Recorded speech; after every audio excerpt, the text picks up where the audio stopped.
Let's go. Let's go.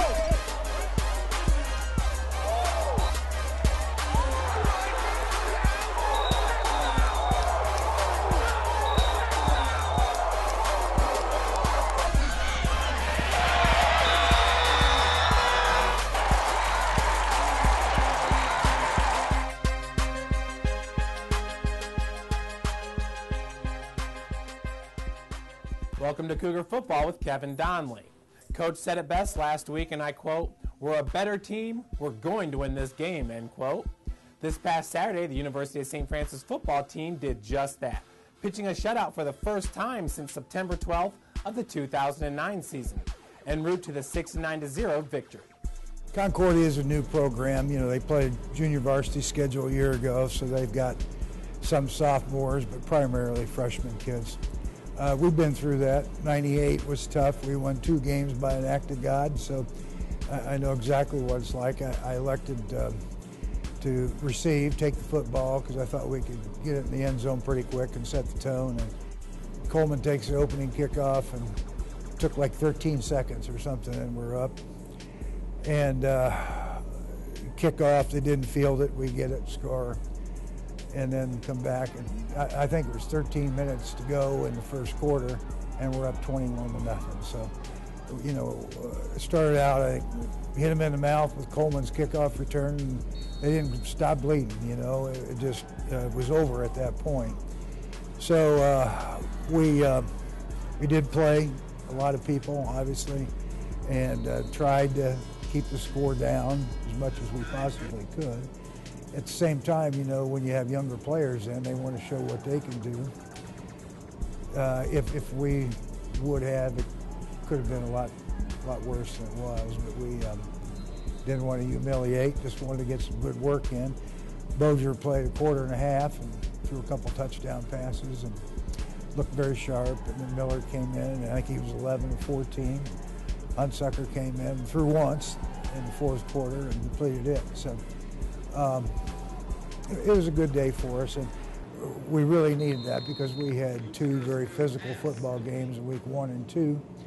So we got to heal up a little bit, had some guys banged up. Ballman was out, Wolf was out, had some starters that needed to heal because we got the big game coming up to St. X this weekend. The big game equals the highest rated matchup that Bishop Darcy Stadium has ever seen. The next closest was the 2006 game with your #1 ranked Cougars versus #3 Walsh. Well, you know, it just kind of so happens, you know, that they're 1 and we're 2. Carroll has an early season loss, which isn't typical. Sioux Falls isn't in the NAIA any longer. So, you know, the whole rating system shuffled around. Really too early, you know, to tell who's 1, who's 2, who's good, who's not. You know, you just don't know.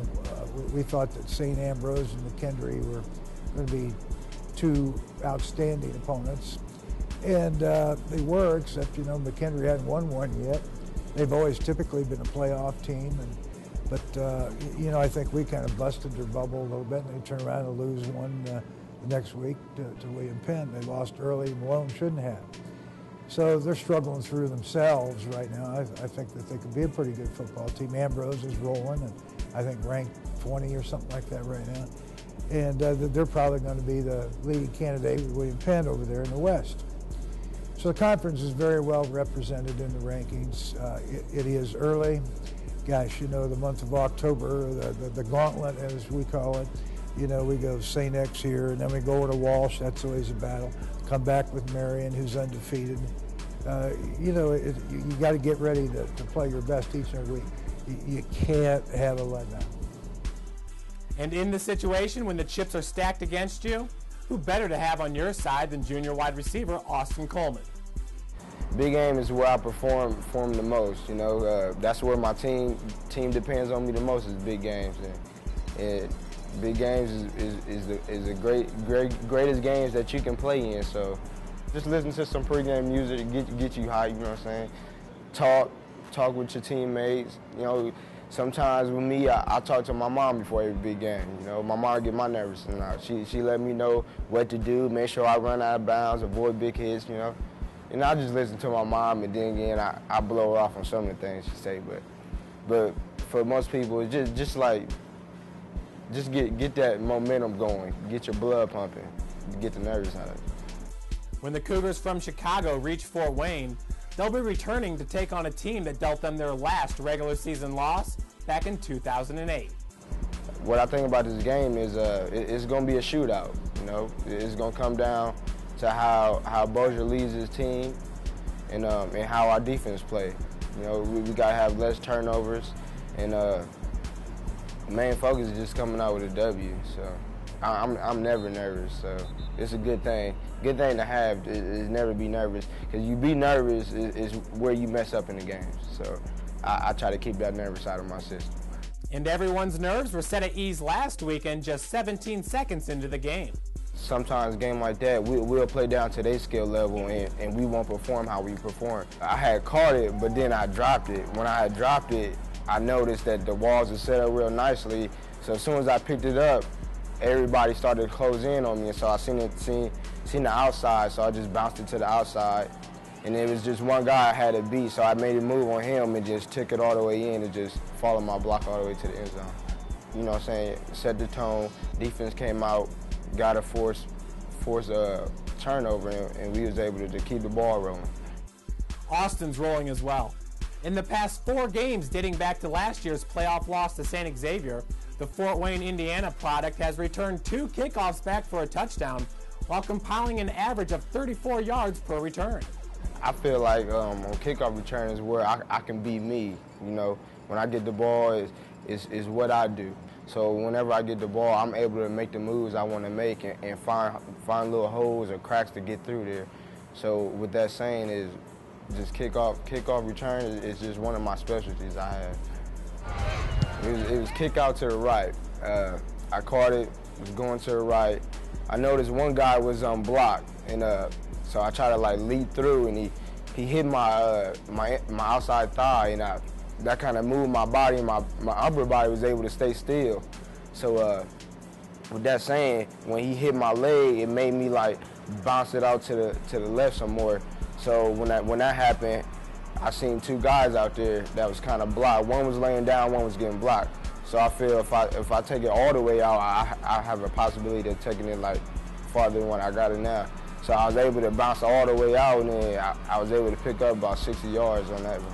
When I was younger, I used to play football with the older guys, and playing football with the older guys that have you intimidated and scared, so you get the jitters and shaking and stuff. So as the years go on, I got picking up moves and stuff, so now I just got I got to where my moves is down packed. I know which move I'm gonna make and how this guy is gonna react to that move, and then the result is I'm gonna get past you regardless. And it's that mentality that landed Coleman on the Victory Sports Network preseason All-American team. I was shocked. I didn't even know anything about it until this season, and when I found out that I was, it just made me become a better player and a role model for my teammates. And with that saying is, I just try to do the best I can to prove the media right, the Victory Sports Network right, that I can be that All-American player for the USF football team. He loves to play the game, and when it is game day, he's ready to rock and roll. He's learned to discipline himself if there's a bad play or a mistake, not to let it affect the next play, which he was suspect to early in his career.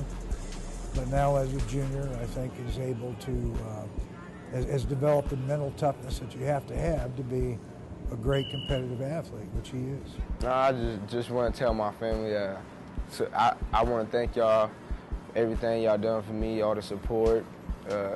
Even though one of my biggest fans is gone, she passed away on Mother's Day last year, Major Jackson. She was one of my biggest fans. After every high school game, she used to call my mom, turn to the news station, Austin's gonna be on TV, Austin's gonna be on TV. She'd never come to the game, but she'd know her grandson would be on TV. So yeah, I want to give a big shout out to my grandma and my family. Without the support of his family, Tracy Hathaway, a 2008 graduate from Homestead High School here in Fort Wayne, may have never become a member of the Cougar family. It's been a pretty long journey, you know.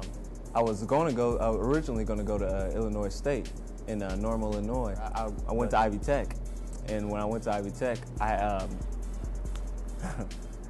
didn't like it. I didn't like it as far as like, then he set me up with Rock Valley Junior College in Rockford, Illinois. I had fun, but the thing was, it was really unstructured. It wasn't too structured. So my parents and I decided it was best for me to get out of there. Me and my parents drove from Fort Wayne, Indiana, all the way to Arizona Western Junior College. And my roommate was going to be Jordan Barnes. He was like, "Who you staying with?" I was like, "Barnes, Jordan Barnes." He was like, "Oh, well, I think he already has a room." Long story short, I had to come home. I had to come back home to Fort Wayne, and I was really upset. The drive back was just, it seemed like it took weeks. So I was real lost when I got home. But then I got home, and my dad, actually, he knew Coach Didier was on the staff here, and but he told me I would have to do a whole bunch of things. Like, there was like a long process I had to go through as far as like getting into the school, because the school year is about to start. Then I was able to join the team that spring for spring ball, for winter, spring. And I was real excited about that, and I started working out with the team, and now I'm here. Once Tracy finally found his home on the football field, he made his presence be known in a big way, starting with some big-time collisions during the spring ball game that he brought with him to preseason camp. You know, the first day of camp, I was just sitting back and I was trying to like fit in, and I was trying to get myself to, I was trying to figure out where I could fit in on this team, what I can do, how can I contribute to this team, or if there was a little sense of doubt, honestly, there, where I was like, well, can I fit in with this team, even though I'm the new guy? That day, I really tuned in, and I put it all on the line. I was like, in my head, I was like, well, no matter what happens, I'm just going to go 110% every time. And I was really focused and zeroed in on every single thing I had to do. And, you know, he had the ball at the time, and, you know, I just came down on him real hard. My thing was explode at the point of attack, and so my launch point was pretty far away, and I just came in there and I just gave him everything I had, and I made sure I felt forward, and it was a pretty loud pop, and you know, a lot of people got excited about that hit. That excitement followed the safety all the way to his first collegiate start in Ann Arbor, where Hathaway recorded 4 tackles, 1.5 tackles for a loss, 1 forced fumble, 1 interception, 1 pass breakup, and 1 fumble recovery that the sophomore returned 23 yards for a touchdown. One thing I really tried to focus on was preparing myself like I was the starter. Like no matter what happened, because the week before I didn't get as much playing time, and I got a little discouraged about that, and I didn't know how to react.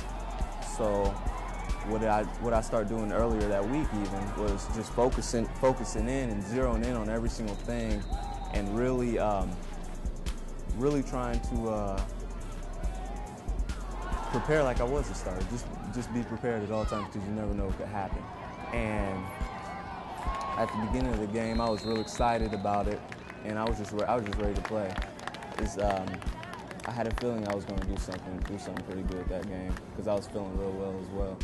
And I was real excited, and I was just ready to go.